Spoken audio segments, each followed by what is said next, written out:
Good morning all, it's election day, so this is going to be really brief. I wasn't going to do an update, and I said I wasn't going to take any more trades before the elections were concluded. However, I did do that. Let's have a look at the trade I took, and you can check this out on X. I put this up early this morning in case you missed it. So we were short from the top on S&P, and we took some profit a couple of days ago, and now I've reversed direction. We're long at this previous swing low, previous swing high on two occasions, and then a swing low here. It's also a Fibonacci retracement level. Actually, I'm incorrect. The Fibonacci retracement level of 38.2% is down here at 5585. We're currently at 5716.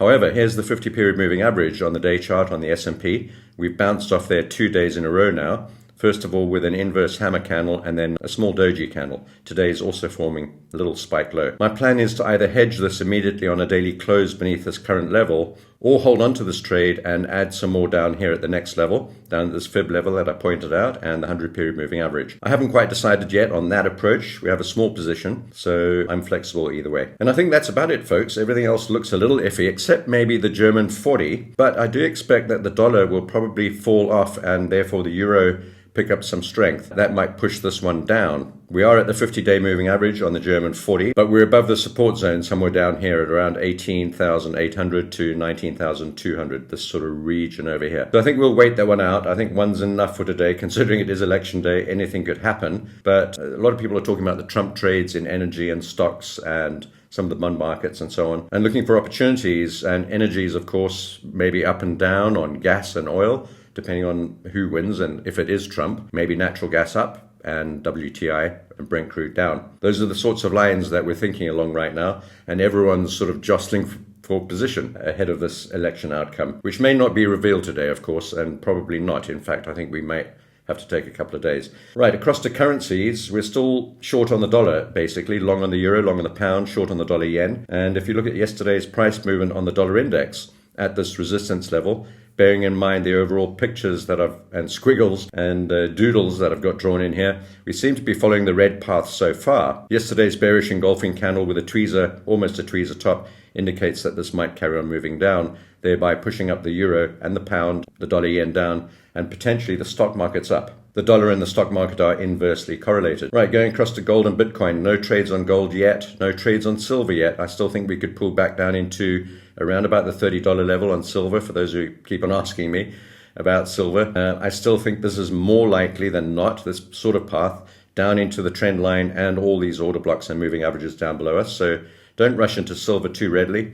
It is an industrial metal as well as a semi-investment type metal, also used strongly in electronics. So a booming electrical market, maybe a slump coming up in the general market. We'll see how we go. And of course, it doesn't carry a yield very similar to gold, so people might be preferring to invest in other instruments right now. We're still long on palladium and platinum. Have a look at yesterday's video regarding that. Let's have a look at the energies. We've just taken a long on URA and UEC, the uranium twins, and we bought at the spike low yesterday. I think we might have to go a little bit lower on URA, but we've started up with a small tranche there. Same with UEC. I'm really interested in the uranium trades right now, and I think these will continue to gain strength. Notice also this FOMO trade, the second time it's happened, breaking out through the top and retracing right back in again. It happened some time back, if you remember, when we were trading over here. Very similar sort of pattern.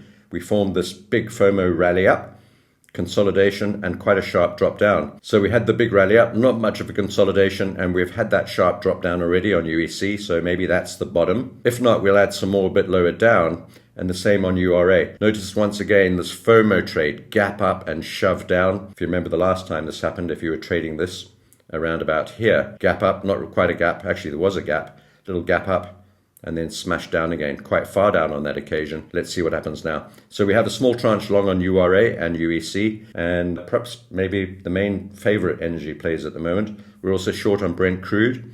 Have a look at the previous video on that.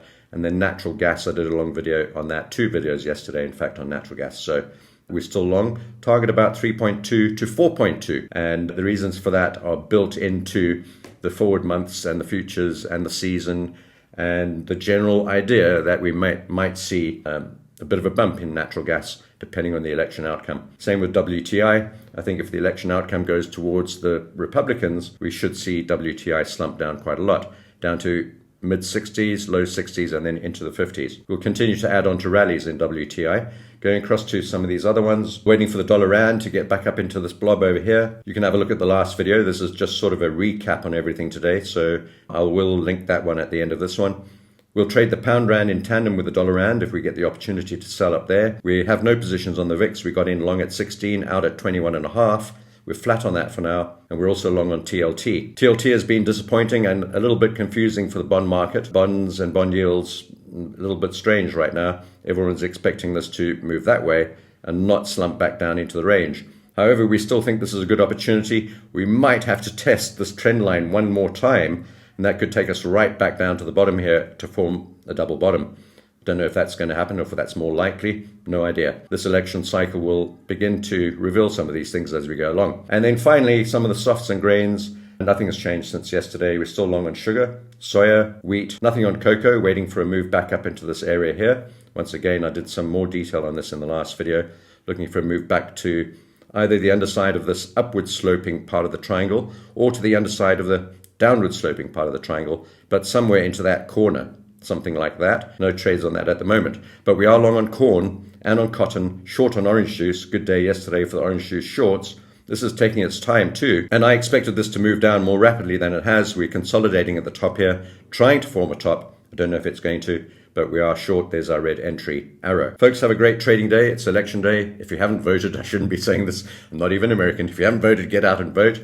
And you might not be doing much trading today. I don't think these markets are going to move dramatically today or even tomorrow, perhaps even the whole week. If you've enjoyed this video, your thumbs up and subscribe would be much appreciated. And down below, there's a join button for $1 a month. You can join this channel, get the early videos, special releases not available to the public, just $1 a month. See you soon. Election day in the old USA, watching those markets swing every which way. Got my eyes on crude and the dollars play.